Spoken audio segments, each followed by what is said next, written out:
अस्सलाम वालेकुम नाज़रीन, प्रोग्राम तहरीक के साथ आपका मेज़बान बिलाल हसन हाजिर है। नाज़रीन, आज जब हम इस लाइव प्रोग्राम के लिए स्टूडियो में मौजूद हैं और हम गुज़िश्ता हफ्ते पे एक ताराना निगाह डालते हैं, तो इस वक्त चूँकि हम माह मुहर्रम उल मुहर्रम में दाखिल हो चुके हैं और आज पहली मुहर्रम भी है, तो इसमें मुल्क की जो सियासी और माशी सूरत हाल है वो तकरीबन जो है वो बराबरी में समझता हूँ कि ईरान और इसराइल की जंगबंदी के बाद जो है वो बैनुल-अक़वामी जो मनाजिर हैं वो तब्दील हो रहे हैं और पाकिस्तान की अपनी एक अहमियत दुनिया में जो है वो उसको दुनिया ने तस्लीम किया है।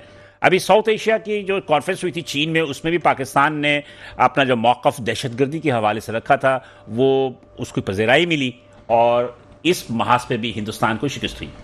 अब बात यह है कि इस वक्त मुल्क के अंदर बजट जो है वो सेशन जो है 26 जून को जो है वो बजट पास हो गया है और बजट पास होने के बाद जो है वो मुख्तलिफ बहस वगैरह के साथ जो है वो तमाम चीज़ें पास हो गई। अब ये सैनेट में जाएगा और सैनेट में बहस होने के बाद फिर ये सदर ममलकत के दस्तखत से जो है कानून बन जाएगा।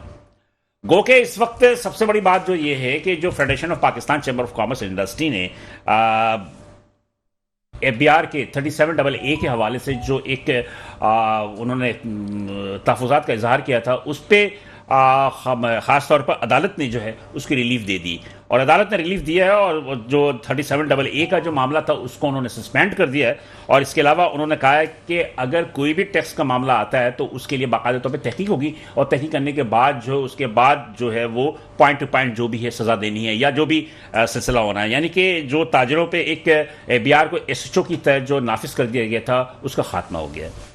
एक सूरत हाल तो ये है। दूसरी सूरत हाल ये है कि पाकिस्तान में इस वक्त चूंकि बजट जो है का सेशन की बात है और 1 जुलाई से एप्लीकेबल होगा, तो ये एप्लीकेबल जो होगा तो 30 जून तक चूंकि बैंकों की जो है वो क्लोजिंग होती है और आज नोटिफिकेशन पे आ गया कि 1 जुलाई को बैंक बंद होंगे और यकीनी तौर पे जो है बैंक्स जो है वो इम्पोर्टर और एक्सपोर्टर्स को जो है डॉलर्स की दस्तयाबी जो है उन्होंने बंद कर दी है कि 30 जून को जो उनके क्लोजिंग है उस क्लोजिंग में वो अपने रिजर्व दिखाना चाहते हैं, लेकिन जिसकी वजह से इंपोर्टेड एक्सपोर्टर्स जो हैं वो शदीद मुश्किलात का शिकार हैं और बंदरगाहों पे जो है कंटेनर्स रखने की जगह नहीं है।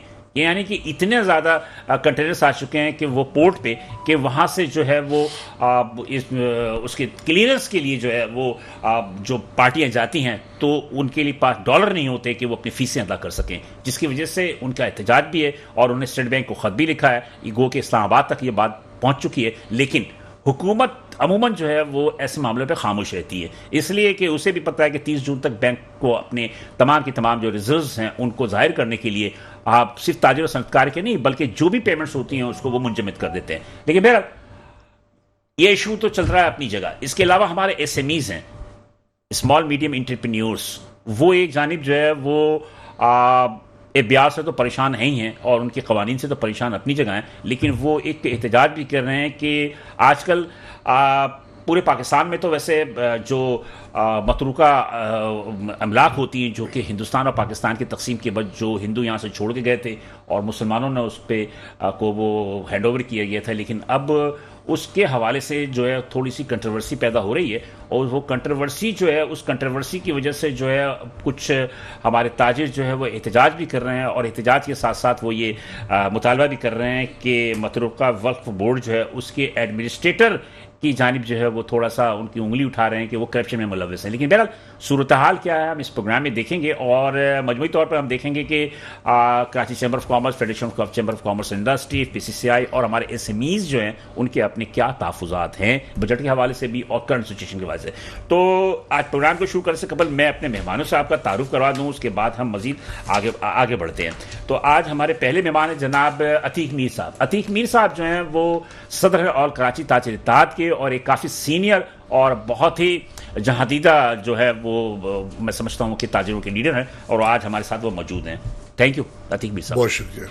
मेरे दूसरे मेहमान हैं जनाब शर्जील गोपलानी साहब। और शर्जील गोपलानी साहब जो सदाबहार शख्सियत हैं और यकीनी तौर पे ये भी एक बहुत ही एक्टिव किस्म के लीडर हैं SMEs में और आज जिस हैसियत में यहाँ पास मौजूद हैं वो हैं जनाब सदर हैं all Pakistan timber merchant association के सदर हैं शर्जील गोपलानी। इसके अलावा ऑल कराची सिटी ताजिर इत्तेहाद के मेरे ख्याल पे रूह रवा भी।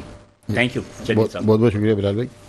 ठीक है, तो इस प्रोग्राम को शुरू करते हैं, लेकिन उससे पहले मेन मेहमानों से खबर पहले मेरे साथ लाइन पे मौजूद हैं जावेद बिलवानी साहब, जो कि Karachi chamber of commerce and industry के सदर हैं। उनसे मैं थोड़ी सी बात कर लूं, फिर उसके बाद हम आगे बढ़ेंगे। अस्सलाम वालेकुम सर।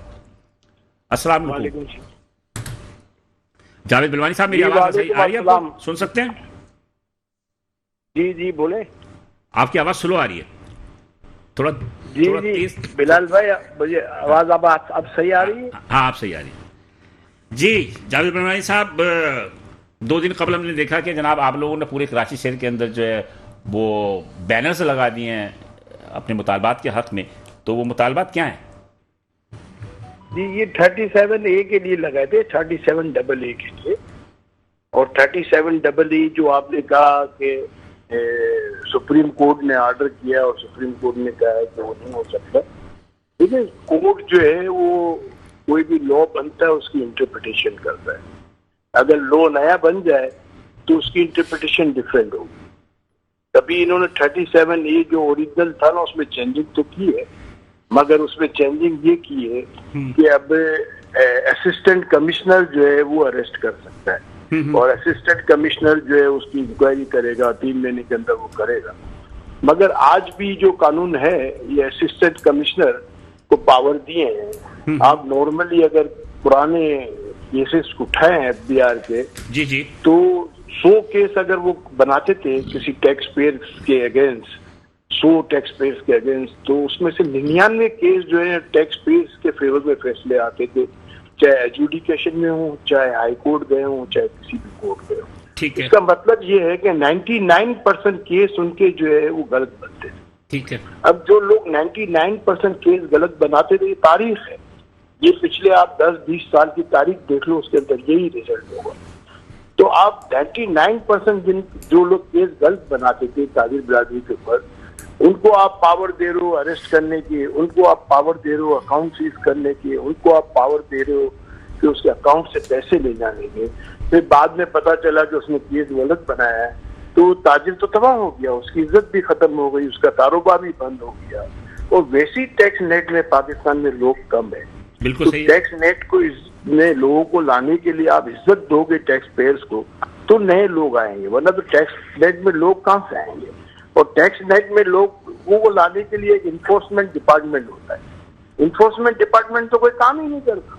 लेकिन बहरहाल अब अदालत ने तो आपको फैसला दे दिया ना, अब ये तो कानून ना, देखो आज भी अगर कानून बन जाए ना, कानून जब बन जाता है तो अदालत उस कानून की इम्प्लीमेंटेशन करती है, उसकी इंटरप्रिटेशन करती है।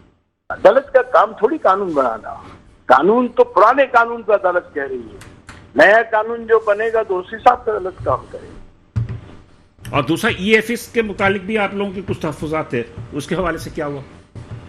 देखो, EFS में हम ये कहते थे कि दुनिया में जहाँ भी हमारे या रीजनल कम्पिटिटिव कंट्रीज या दुनिया में जो भी कंट्रीज होते हैं या एक्सपोर्ट की कोई भी स्कीम्स होती है ना, एक्सपोर्ट की स्कीम्स में एक्सपोर्टर्स को फैसिलिटेट किया जाता है। फैसिलिटेट यूं किया जाता है कि उसकी लिक्विडिटी ना फंसे, और उसको अगर कोई बाहर से माल इंपोर्ट करके उसको वैल्यू एडिशन करके उसको एक्सपोर्ट करता है या उसको रॉ मटेरियल मंगा के उसका फिनिश गुड बना के एक्सपोर्ट करता है, उसकी वैल्यू एडिशन की कंडीशन डाल दी जाती है, कितना % इसमें वैल्यू एडिशन करना है। अब हमारा पाकिस्तान वाहिद मुल्क है कि हमारे मुल्क के अंदर एनर्जी हो गई है महंगी, वो सबको पता है, पूरे रीजन में सबसे ज्यादा महंगी एनर्जी हमारी है। बल्कि इवन जिन मुल्कों में हम एक्सपोर्ट करते हैं, यूरोप और अमेरिका, उन मुल्कों से भी महंगी एनर्जी हो गई है पाकिस्तान में। अब एनर्जी इतनी महंगी है, और फिर हमारे यहाँ कॉटन क्रॉप जो आज से 1990 में कॉटन क्रॉप जितनी होती थी आज उससे कम हो रही है। लेकिन और उस जमाने में जो कॉटन का हमारा लिंट साइज था या हमारा स्टेपल साइज था, आज उससे छोटा हो गया, क्योंकि कॉटन रिसर्च सेल हमारे जावेद बिलवानी साहब, लेकिन बहरहाल ये है कि EFS में जो एक हिस्ट्री के एक्सपोर्ट इंपोर्ट पे जो है 18% सेस टैक्स नहीं था, वो तो अब लगा दिया ना, अब तो बराबर कर दिया ना लोगों ने। लगा दिया तो अब एक्सपोर्टर्स की लिक्विडिटी फंसेगी, एक्सपोर्टर्स की लिक्विडिटी फंसेगी। जब जेब में पैसा नहीं होगा तो काम बड़ा नहीं कर सकेगा। मतलब कि आप इससे मुतमईन है कि ये सही हुआ? नहीं, देखिए, मैं तो ये कहना चाह रहा था कि दुनिया में कोई एक मुल्क भी ऐसा नहीं है जो एक्सपोर्टर्स की लिक्विडिटी को रोकता हो। पाकिस्तान वाहिद मुल्क है, इसको तो गिनीज बुक में देना चाहिए कि शायद पाकिस्तान को इनाम मिल जाए कि ये दुनिया से अलग चल रहा है। अच्छा, दूसरी बात ये कि मैं ये पूछना चाह रहा था, जरा जल्दी बताया कि कराची चैम्बर ऑफ कॉमर्स के साबिक सदर इदरीस मेमन की तरफ से भी कल एक खबर आई कि जनाब कि पोर्ट पे कंटेनर्स की भरमार लग गई है, पोर्ट पे कंटेनर जो है वो क्लियर नहीं हो रहे हैं, उसकी क्या सूरत हाल है, वो क्यों है? देखिए, अभी आपने अपने इंटरव्यू में कहा कि बैंक जो हैं वो डॉक्यूमेंट्स रिटायर नहीं कर रहे। जब बैंक डॉक्यूमेंट्स रिटायर नहीं करेंगे तो आप माल कैसे क्लियर कराओगे?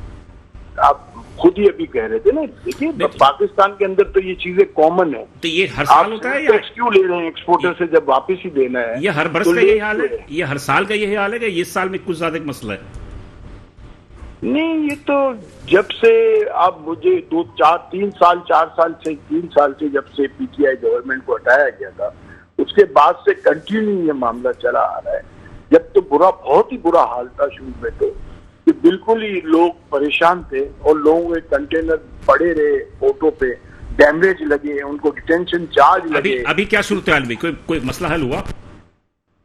ना अभी भी लोगों को देखो, हालांकि इन्होंने फास्टर सिस्टम बनाया है, उसके अंदर कोशिश कर रहे हैं, मगर अब इतने सारे प्रॉब्लम्स हैं। देखिए, एक मर्ज की एक दवाई होती है। एक साथ गवर्नमेंट ऐसे काम कर रही थी कि 4-4, 5-5 मर्ज शुरू हो जाते हैं। जब 4-4, 5-5 मर्ज शुरू हो जाए तो समझ लें फिर 4-5 किस्म की मेडिसिन लेनी पड़ेगी। चलो ठीक है, तो अब एक मसला तो है नहीं। थैंक यू जावेद बनानी साहब, बहुत शुक्रिया कि आपने अपने कीमती वक्त निकाल के दिया।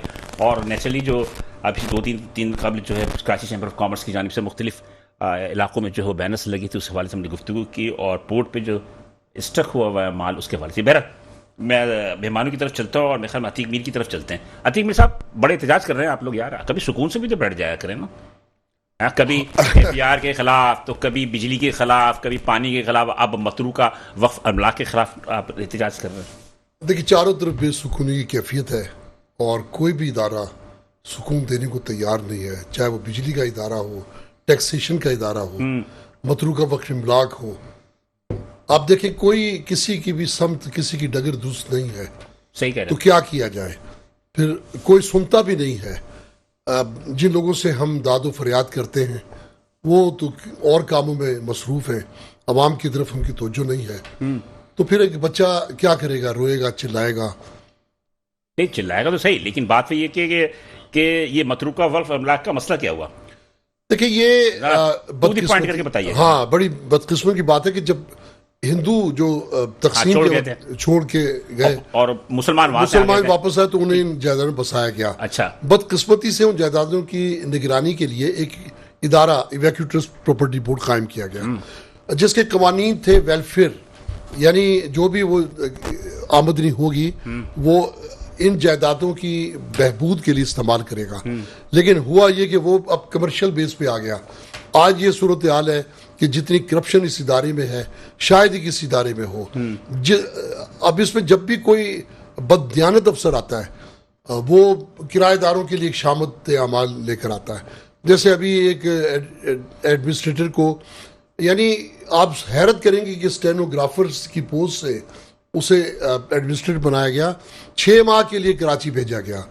वो 6 माह मुकम्मल हुए पिछले साल की 10वें महीने में, लेकिन वो अब तक बैठा है क्योंकि वो दोनों हाथों से लूट रहा है, दोनों हाथों से बांट रहा है। कैसे लूट रहा है? क्या इस तरह लूट रहा है कि कोई भी प्रॉपर्टी ऐसी किसी दूसरे की इदारे की प्रॉपर्टी है, जैसे केएमसी की प्रॉपर्टी है, या कोई किसी हम देखते हैं वहाँ नागन चौरंगी पे एक इमाम बारगाह के अंडर में एक 40 साल से प्रॉपर्टी है, जाके वहाँ 50-60 दुकानें सील कर दी।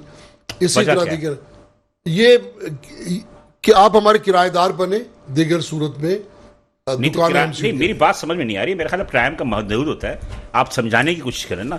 मिसाल के तौर पे आपको एक हिंदू जो यहाँ घर छोड़ के चला गया, हिंदुस्तान से मुसलमान है, उसे उसको दे दिया गया, तो वो उसके मालकाना हुक्म पे दिया जाता है या क्या किया जाता है? नहीं, वो किराए, जब ये इदारा कायम हुआ हाँ, तो वो तमाम इस इदारे के किराएदार बन गए।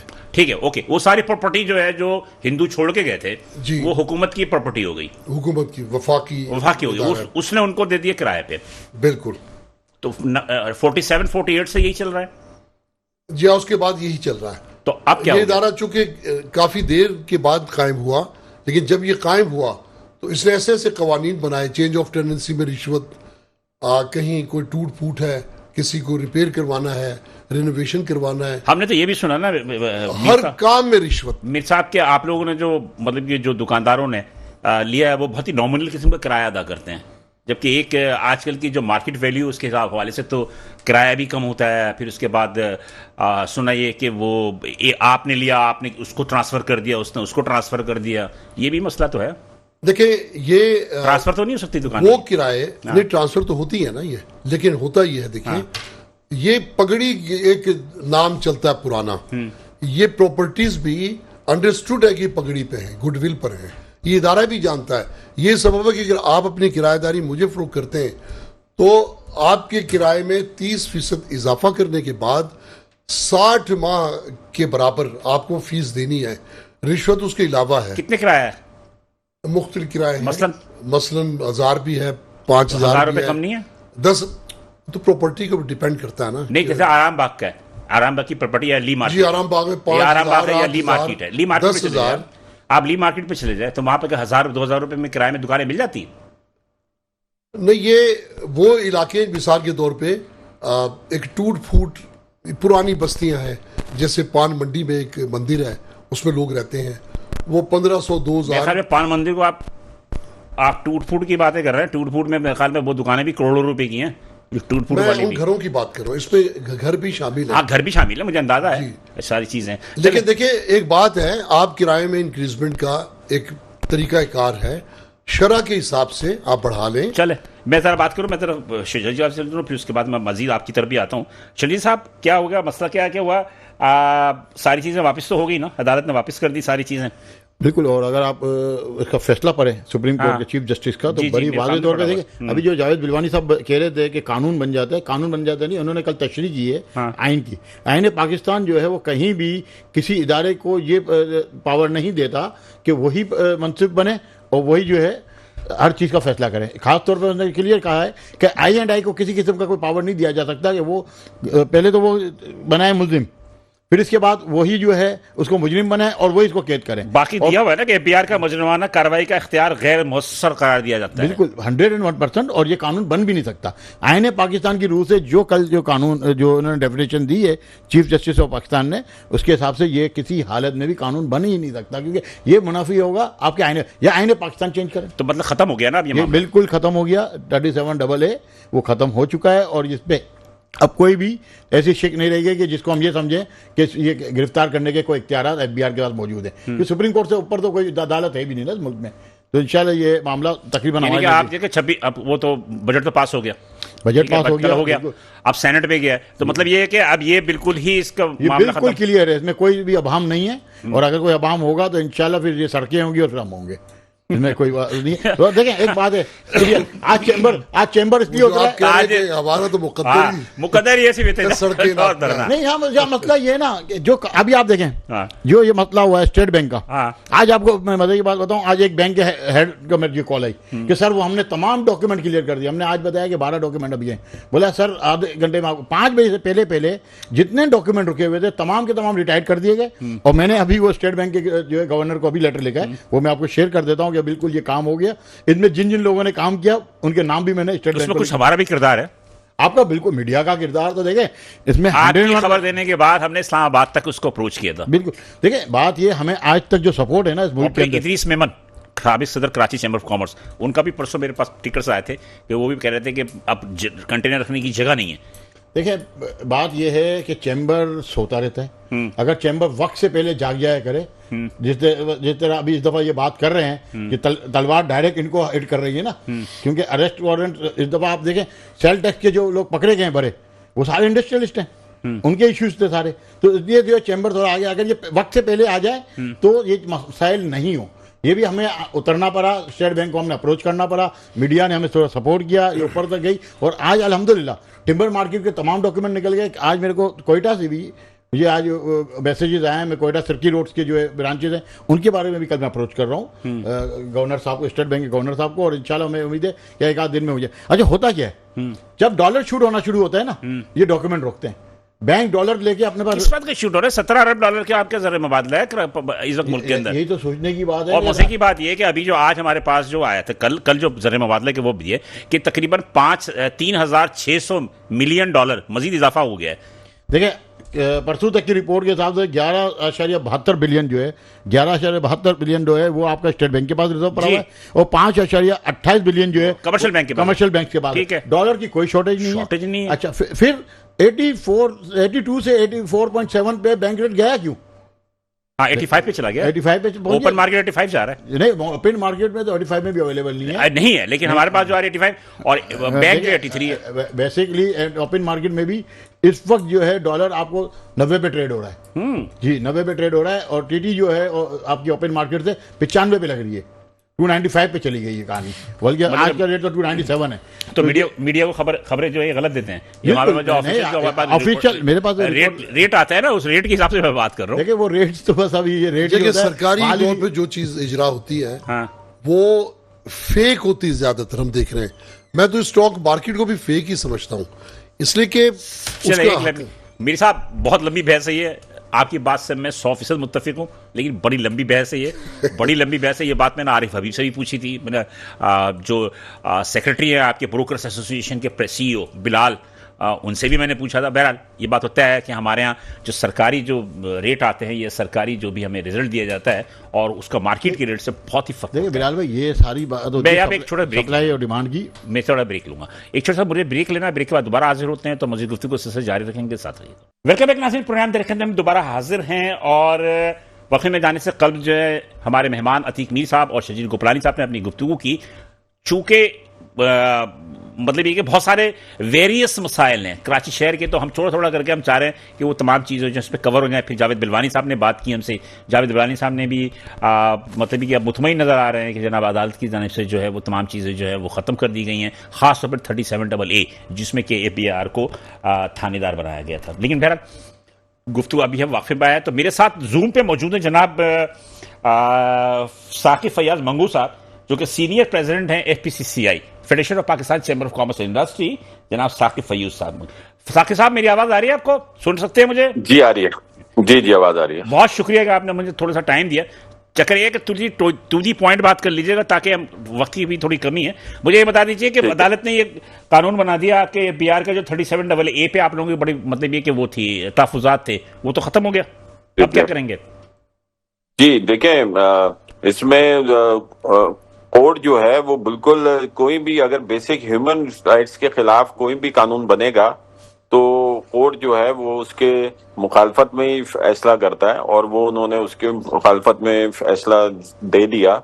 और लेकिन अभी ये सिर्फ देखें, ये सिर्फ ये बात नहीं है कि 37A, इसमें और बहुत सारी चीजें ऐसी हैं कि जो अभी उसके ऊपर भी बात होना बाकी है और उसके भी मामलात सेटल होना बाकी हैं। जैसे कि बहुत सारी प्लेंटीज जो हैं वो कई गुना कर दी गई हैं, और इसके साथ साथ जो कुछ है वो ऐसे मैकेनिज्म बनाए जा रहे हैं। अब ई-बिल्टी है, ई-इनवाइसिंग है, उसका कुछ नहीं पता, कोई अवेयरनेस नहीं है, ऐसे वो चलेगा, मैकेनिज्म कैसे होगा, क्या हमें तैयारी करनी है, जो कोई उसको इस्तेमाल करेगा वो वाले मैकेनिज्म को, उसके पास क्या सहूलियात होनी चाहिए। तो मतलब एक बहुत बड़ा अभाम सा है, सारे लोग परेशान हैं कि भाई कैसे हमने करना है, कैसे हम इसको अडॉप्ट करेंगे। एक नया सिस्टम आने जा रहा है। जो छोटे साकिब साहब, बात ये है कि अब 27 जून भी गुजर ही गया, आज 3-4 दिन की बात है। 1 जुलाई को पता चल जाएगा कि 1 जुलाई को जब एप्लीकेबल होगा तो क्या सूरत हाल होती है। नहीं, बात यही है ना, हम लोग तो यही कहते हैं कि जब एप्लीकेबल होगा तो फिर हमारे ऊपर पड़ेगी, तो क्या होगा, वो जो ट्रेड है या इंडस्ट्री रुकेगी ना। अगर वो एप्लीकेबल नहीं हो सका और ये अगर बहुत सारे लोग उसको नहीं एप्लीकेबल कर सके, वो इस काबिल नहीं हो, तो ये पहले से अगर आप क्या समझते हैं कि क्या हुकूमत सुप्रीम कोर्ट में रिव्यू पे जाएगी, क्या पिटीशन दाखिल करेगी? देखिए वो वाला तो मामला वो रिव्यू पे जाएगी नहीं जाएगी, मैं तो आपको बोल रहा हूँ ना कि 37A वाला मामला जो है, अगर वो कोर्ट ने जो है वो उसके खिलाफ फैसला दे दिया है। सिर्फ 37A वाला मामला नहीं है, और बहुत सारे मामला हैं, मैं ये आपको बता रहा हूँ। उसके अंदर जो है, जो आगे ई-इनवाइसिंग है, ई-बिल्टी है, उसके किसी की कोई अवेयरनेस नहीं दी गई है, कोई इंफॉर्मेशन नहीं दी गई है कैसे हम लोगों ने इम्प्लीमेंट करना है। तो ये क्या बात है कि कोई भी SROs आ जाते हैं, कोई भी नोटिफिकेशन आ जाता है, बाद में वो पता चलता है कि जी ये तो इसमें तो वो कुछ ऐसे फ्लॉज हैं कि ये तो इसके ऊपर अमल ही नहीं हो सकता, फिर उसमें अमेंडमेंट आती है और फिर उसके बाद वो ट्रेड पूरी रुक जाती है और फिर वो साकिब साहब ये तो चलती रहेगी बातें, ये बातें चलती रहेंगी। मुझे एक बात बता दीजिए, federation of Pakistan chamber of commerce and industry चूंकि पूरे मुल्क की एक नुमाइंदा तंजीम है पूरे चैम्बर्स की और ताजिरों की, अमेरिका ने ईरान को तिजारत का मतलब कि उस पर से पाबंदी तकरीबन उठा ली है, तो क्या फेडरेशन जो है पाकिस्तान और ईरान के दरमियान तिजारत को, खासतौर पर वो गैस पाइपलाइन है या दीगर, उसकी जानिब कोई होमवर्क कर रही है या उसकी जानिब क्या आप समझते हैं? बिल्कुल कल ही जो है वो जो ईरान के जो कमर्शियल काउंसलर्स हैं उनसे मेरी बात हो रही थी और ये बहुत ही खुशाइन है और हमारी ये ईरान और पाकिस्तान की ट्रेड जो पहले भी हो रही है लेकिन अब बहुत सारी चीजें जो हैं ये पाइपलाइन में है कि हमारी उनके साथ बहुत सारे आइटम्स, हमारी चीजें जो हैं वो उधर एक्सपोर्ट हो सकती हैं और उधर से हम सस्ता रॉ मटेरियल इंपोर्ट कर सकते हैं। तो अगर ये हो जाता है, पाबंदियां उठ जाती हैं, तो मेरे ख्याल में ये दोनों की इकोनॉमिक्स के लिए बहुत अच्छा होगा और हम लोग उसके ऊपर ऑलरेडी अभी से ही जो है वो हमारी अगले हफ्ते में एक मीटिंग होनी है बाकायदा कि वो उसको पूरा प्लान आउट करेंगे। जो यहाँ की जो कॉन्सुलेट ऑफिस है उनके जो कमर्शियल है और वहां पर जो है वो वहां के जो ईरान चैम्बर ऑफ कॉमर्स है उनसे भी हम लोगों ने राब्ता किया है और उनकी और हमारी पहले एक जूम मीटिंग होगी और फिर उसके बाद जो है वो उधर से एक ईरान से डेलीगेशन आएगा और हमारी B2B मीटिंग्स होंगी। तो ये ऑलरेडी जो है वो फौरी तौर पे ये राब्ते हो गए हमारे। इस वक्त आप मुतमईन हैं इकोनॉमिक सूरत हाल से? इकोनॉमिक सूरत हाल से देखें, ये इस वक्त तो बहुत ही पैनिक सिचुएशन है। हर कोई, मैंने जैसे आपको बताया कि यहाँ पर जो है ये जो इन सब जो वो हार्श कवानीन की वजह से जो ये बजट आया हुआ है, ये सब बहुत ही परेशान है और बहुत सारी ये चीजें इस बजट में हैं कि जो इंडस्ट्रियलिस्ट जो हैं वो बहुत परेशान है कि ये इस तरह होगा। कुछ एक्सपोर्ट्स की कुछ ऐसे जो EFS में से कुछ आइटम्स को हटा दिया गया है जो इंडस्ट्रियल रॉ मटेरियल थे, उसके लिए बहुत परेशान है कि अब एक्सपोर्ट की जो कॉस्ट है वो ऊपर हो जाएगी और बहुत सारी इस वक्त चीजें हैं इसमें कि उनको एड्रेस करना जरूरी है। बहुत शुक्रिया। तो ये बहुत शुक्रिया फैयाज में बहुत शुक्रिया कि आपसे मजीद गुफ्तगू करते हैं, लेकिन क्योंकि टाइम के भी मसला है, मेहमान भी बैठे हुए हमारे पास। मैं आपकी तरफ आऊंगा। अतीक मीर साहब एक SME होने के नाते, और ये तो मतरूका वल्फकला का तो ये अपना मसला है ही है, वो तो चाहिए, क्या इससे क्या दुकानदार जो हैं वो क्या उनकी प्रॉपर्टी छीनने का खतरा है या क्या मसला है कि क्या करेंगे? देखिए, जब किराए इतने ज्यादा बढ़ा दिए जाएं और उसके बाद ये डर हो कि अभी गाड़ी आएगी और महकमे की और वो उसको सील कर देगी या उसे नीलाम कर देंगे। जैसे देखें अभी जुल्म की इंतहा देखें कि सिलानी का एक मदर एंड एक चिल्ड्रन केयर सेंटर है जी, जो यानी कोई वॉल्यूशन ये मतरूका इमलाक के दफ्तर के सामने है, ठीक है, नुमाइश पे। इन साहब ने जो ये एडमिनिस्ट्रेटर है आसिफ खान जिनका नाम है, इन्होंने उसकी बाला ही बाला ऑक्शन करके किसी बिल्डर को फरोख्त कर दिया। बिल्डर को फरोख्त कर दिया। तो कितनी जमीन कितनी बड़ी है? वो मुनासिब जगह है और अहम जगह है, लेकिन ये इस्तेहकाक नहीं है कि आप किराएदार हैं, किराया प्रॉपर दे भी रहे हैं और आप वो नीलाम कर दी जाए। इसी तरह बहुत सारी प्रॉपर्टीज हैं जो जस्ट आप साबित तो करें कि वो आपकी कस्टडी है, लेकिन आप उसको मजबूर करें कि वो आपके किराएदार बने। अच्छा, मेरे साथ लाइन पे आसिफ खान मौजूद हैं, उनसे भी हम गुफ्तगू कर लेते हैं। अस्सलाम वालेकुम, मेरी आवाज आ रही है सर? जी वालेकुम सलाम लाल साहब, थैंक यू। हाँ, ठीक ठाक। आपका बहुत शुक्रिया कि आपने हमें टाइम दिया वक्त पे। मेरे साथ अतीक मीर साहब बैठे हुए हैं और शजीर गोपलानी साहब मेरे साथ मौजूद हैं। ये बताइए आसिफ भाई कि ये जो मतरूका ये आसिफ खान साहब हैं, ये एडमिनिस्ट्रेटर हैं, ये south zone Karachi Matruka Waqf Imlak board के। जनाब क्या कंट्रोवर्सी हो रही है कि ताजिरों को बड़ा परेशान किया हुआ आप लोगों ने? सर अगर आप प्रॉपर्टीज, जैसे मैंने एक सुना है कि मीर साहब मेरे मोहतरम है जी। कि जी वो प्रॉपर्टी नाम लिया इन्होंने, वो है JM 124 1200 गज जगह है, जो सलानी की बात कर रहे हैं। जी जी। हमारा एक कानून है जो जिसके तहत हम चलते हैं, कायदे और कानून के तहत, क्योंकि उससे बाहर ना हम जा सकते हैं और अगर बाहर जाएंगे तो हमें जवाब देना पड़ेगा। तो उसके मुताबिक हम अगर कोई अच्छी बिल्डिंग होती है वो टेनेंट नहीं बनाता तो हम उसको एक नोटिस देते हैं और उसको कहते हैं कि जनाब आप इसको डेवलपमेंट करें। अगर वो डेवलपमेंट करता है तो हम उसको पहला राइट देते हैं कि वो डेवलपमेंट करे। ये तो एक क्लिनिक है, क्लिनिक क्या डेवलपमेंट करेगा? नहीं क्लिनिक नहीं सर, क्लिनिक नहीं, ऊपर उसकी वो नीचे क्लिनिक है। हाँ। ऊपर जो है एक मेजर साहब है, वो वायलेशन की थी, उन्होंने वहाँ ड्रामों का वो करवाते थे, रेजिडेंशियल यूनिट है, वो डिपार्टमेंट ने कैंसिल की हुई है। और नीचे जो है वो क्लिनिक नहीं है, वो 1200 गज का कॉर्नर का यूनिट है। उसको जब वो डेवलपमेंट करेगा तो हमने पहले उनको कहा कि उनको नोटिस दिया, जो मेरे पास अभी कहेंगे तो मैं व्हाट्सएप कर दूंगा, उनको टाइम दिया कि आप इसको अगर डेवलपमेंट करना चाहते हैं तो पहला राइट आपका है, अगर आप नहीं करेंगे तो हम ओपन ऑक्शन करेंगे, क्योंकि डिपार्टमेंट को रेवेन्यू आना है उसमें। उसको कहते हैं 18C के तहत हम उसका बड़े अखबारों में दे के अखबार इश्तिहार देते हैं। और अगर किसी को लगे कि जी वो अगर फिर भी किसी सतह में कहें कि जी मैं खुद करना चाहता हूँ तो उसका राइट बनता है। अगर वो नहीं कहें तो महकमा और डिपार्टमेंट। मुझे सिंपल से एक बात बता दीजिए, कि कराची में मुख्तलिफ जगहों पे आपके अपने प्रॉपर्टीज वगैरह सारी चीजें हैं। अक्सर देखा है कि काफी दिनों से जो है इस पे जो थोड़ा सा मसले मसाइल चल भी रहे हैं, और मेरे ख्याल पे कुछ बात करेंगे आप क्या? जी हाँ बिल्कुल, मैं इनसे पूछूंगा कि इन्होंने नागन चौरंगी पे 50 दुकानें सील की, एमेजिना रोड पे 26 दुकानें सील की, उसके अलावा बहुत सारी तफसील है। हाँ। वो किस बुनियाद पे की, जबकि ये साबित नहीं कर सके कि वो इवैक्यूएट किया है। ये क्या कहेंगे? और वो एक हफ्ते तक सील रही, इन्हें क्या हक पहुंचता है किसी के कारोबार को तबाह करने का? जी जनाब मीर साहब को शायद ज्यादा पता है, और मैं इनके साथ राब्ते में था। ये सिर्फ 26 दुकानें और 50 नहीं, अल्हम्दुलिल्लाह हमने 28 अरब की रिट्रीवल की है कराची में मेरे लगने के बाद 11 महीनों में।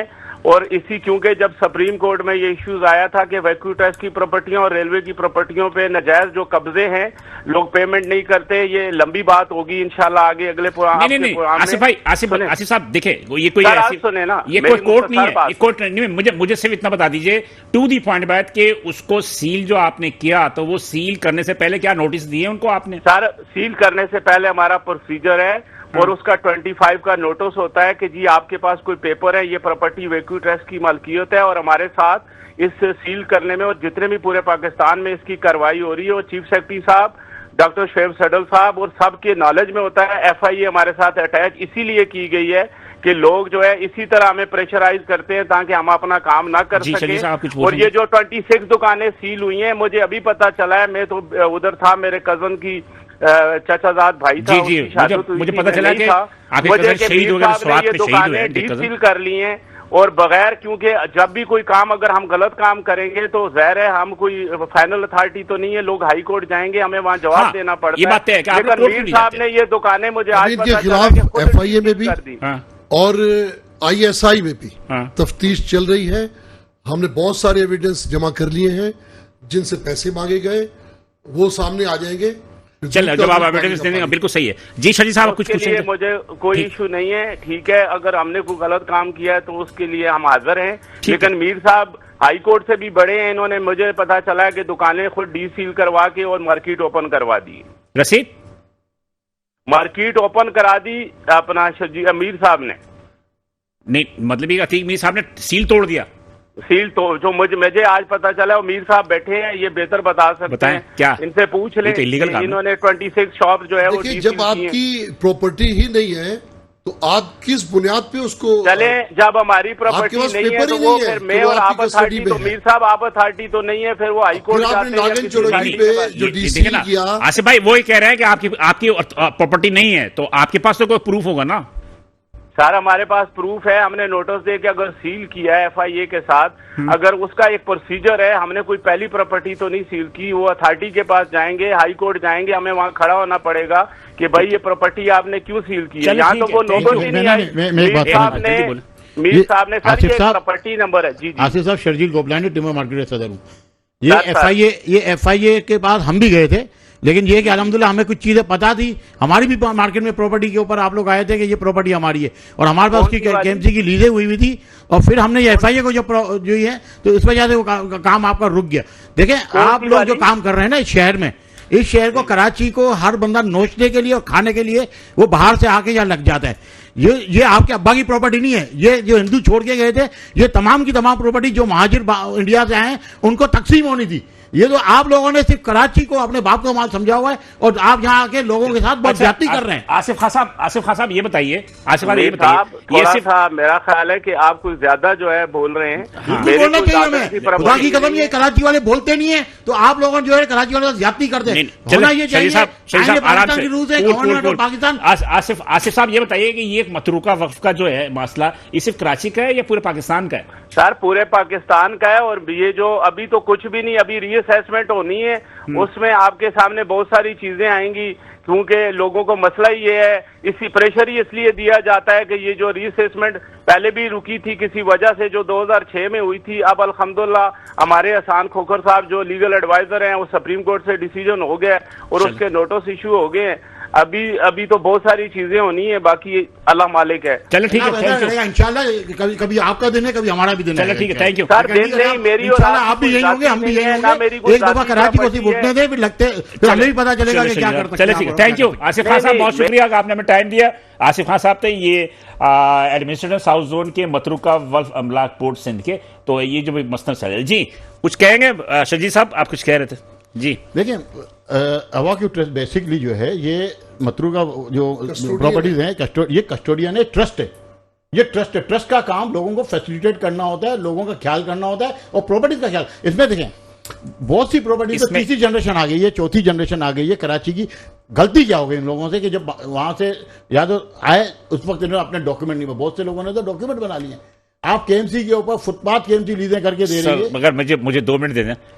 मार्टिन क्वार्टर, जहांगीर रोड, इसके अलावा आप पाकिस्तान क्वार्टर्स, क्या हशर है, लोगों ने 2 नंबर के कागजात बना के उस पर कब्जे कर लिए। भाई बात ये कि इदारों ने किया है ना, नहीं एक बात इसमें नहीं, कसूरवार तो दोनों ही हुए ना। बिल्कुल है। जिस वक्त अरशद कावेज जी लिखता था डॉन में, जब अरशद कावेज जी ने शहरी तंजीम बनाई, उसको हमारी हुकूमत ने या किसी ने सपोर्ट किया।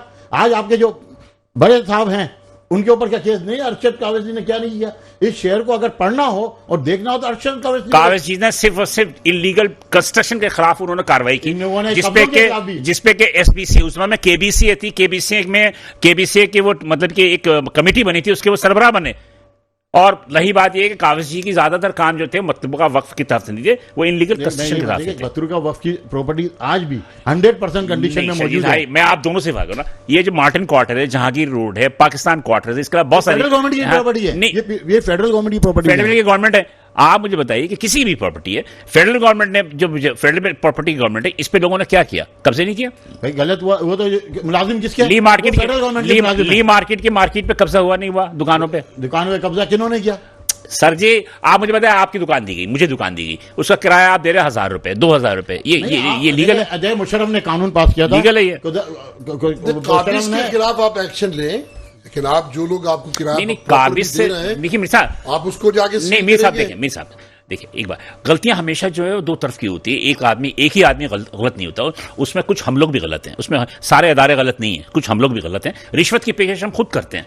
नहीं खुदा की कसम मैं आपको बताऊं कि मेरा अपना काम है लीज का, आज 10 साल हो गए मैंने इसका चालान भरे में, और डीसी के ऑफिस में बढ़िया 10 डीसी आगे चले गए। खुदा की कसम रिश्वत के बगैर नहीं हो रहा, मैं देना नहीं चाह रहा। कोर्ट चले जाए, बस यही रह गया कोर्ट। नहीं आपको एक मिनट, इतना बड़ा फैसला आ गया, ये दिखा रहा हूं कि इतना बड़ा सुप्रीम कोर्ट है। बात यह है कि जब चैम्बर जा सकती है, फेडरेशन, आप भी जाए कोर्ट में। जाऊंगा पर्सनल पे काम के लिए, अब तक तो 10 साल हो गए आपको लीज नहीं मिली, आप कोर्ट में जाए। मैं जाऊंगा कोर्ट, मेरे अभी बल्कि आप कोर्ट में जाए। देखिए, एक दुकान जब सील हो जाती है, फिर वो कोर्ट पे जाएगा तो 6 महीने तक सील हो गई वो, तो इसलिए लोग एक अपनी दुकान जल्द से जल्द खुलवाने के लिए बंद रोजगार को दोबारा से जारी कर, लेकिन कानूनी राय तो आ जाएगी ना, रिश्वत की पेशकश करते नहीं कानूनी राय तो आ जाएगी ना, ठीक मीर साहब की उन्होंने गलत किया, सही किया। अभी देखे, जिन लोगों को गलत इन्होंने सील किया था वो कोर्ट चले गए, और इंशाल्लाह ताला वो उनकी जीत होगी, उनके पास तमाम पेपर्स हैं। वही मैं कहना चाह रहा हूं ना, इससे अंदाजा हो जाएगा ना कि उन्होंने उनकी बदनीयती थी या नहीं थी। बिल्कुल, ये बात हम आपको फिर किसी प्रोग्राम बताएंगे कि ये साहब जो भी इतनी बातें करके गए हैं, ये हकायक क्या हैं और इनके क्या क्या लेकिन एक बात है, आप अप्रिशिएट करें कि वो बंदा फोन पे आ गया, वो बंदा फोन पे आ गया, वो भागा नहीं। जब हमने उससे कांटेक्ट किया तो उन्होंने कहा मैं फोन पे आ जाऊंगा, आप मुझे स्टूडियो बुलाएंगे, मैं स्टूडियो में भी आ जाऊंगा। उस ये बात की, चलिए उनको अप्रिशिएट कर। कौन गलत है कौन सही है क्या मैं नहीं कह सकता, वो तो कोर्ट कह सकती है ना। टोटल कितने दुकानदार इफेक्टिव है पूरे कराची के अंदर? देखिए, कम से कम 4 से 5 हजार दुकानदार हैं, घर भी हैं इसमें, रेजिडेंशियल भी हैं, गोडाउन्स भी हैं,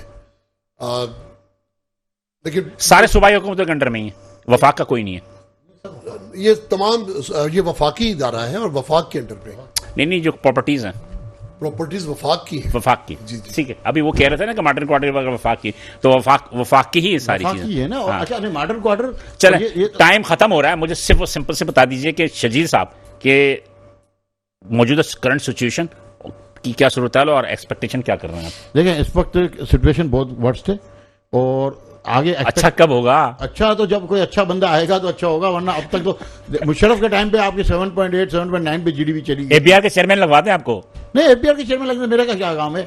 ये जो लगे हुए हैं ये अपने काम सीधे कर लें, तो सही तरीके से आइन और कानून की रोह में दायरे में देखते हुए तो सारे मामला हल हो जाएंगे। अगर अब हर चीज में नेगेटिविटी पे जाएंगे तो तबाही ही होगी और कुछ नहीं होगा। मतलब एक आपको अच्छाई नजर आ रही है? नहीं आ रही ना, आप पथारे बढ़ते जा रहे शहर में। हाँ ठीक है, आपके पथारे लगाना जुर्म नहीं है कानूनन कोई भी, लेकिन आपने दुकान के अंदर कारोबार करना वो जुर्म है। जो जायज तरीका कारोबार का वो इस वक्त कराची में शहर में नहीं करने दिया, इलीगल तौर पे हो रहा है। मैं आपको गारंटी से बता रहा हूं, पंजाब में अभी हम जाके जो काम करते हैं, हमारी बिल्डिंग बनती है, हमारे बिल्डर पंजाब में गए, वायलेशन नहीं है, ठीक है, और वहां वो कामयाब है। यहां पे वायलेशन क्यों होती है? 2 हाथ से ताली नहीं बजती, ताली एक हाथ से बजती है जब महकमा तंग करता है। यही बिल्डर इस्लामाबाद में बिल्डिंग बनाता है, कहीं भी वायलेशन नहीं है, लेकिन वहां वक्त पे देता है पोजीशन, नहीं यहाँ वक्त पोजीशन नहीं देता। दे नहीं सकता ना, बहुत सारी चीजें हैं, बहुत सारी बातें शजीब, मैं भी होके आया इस्लामाबाद, वहां वो कानून की खिलाफवर्जी नहीं करते, यहाँ 10 कानून की खिलाफवर्जी करते हैं। सर्विस रोड को अपने हिस्सा उड़ा लेते हैं, वहां नहीं बना सकते, रिश्वत नहीं है।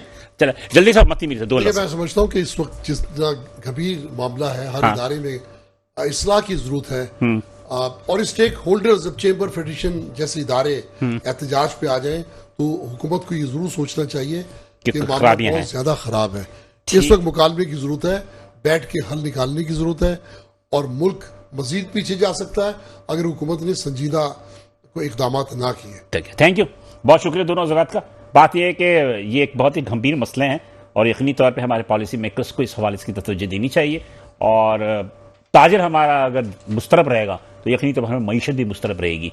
तो मैं समझता हूँ कि मुल्क को अगर उड़ान पाकिस्तान या एक बड़ी पावर बनानी है तो इनकी बातों को सुनना होगा। बिलाल अहसन को इजाजत दीजिए, इंशाल्लाह अगले हफ्ते इसी दिन इसी वक्त आपसे दोबारा मुलाकात होगी। अल्लाह हाफ़िज़।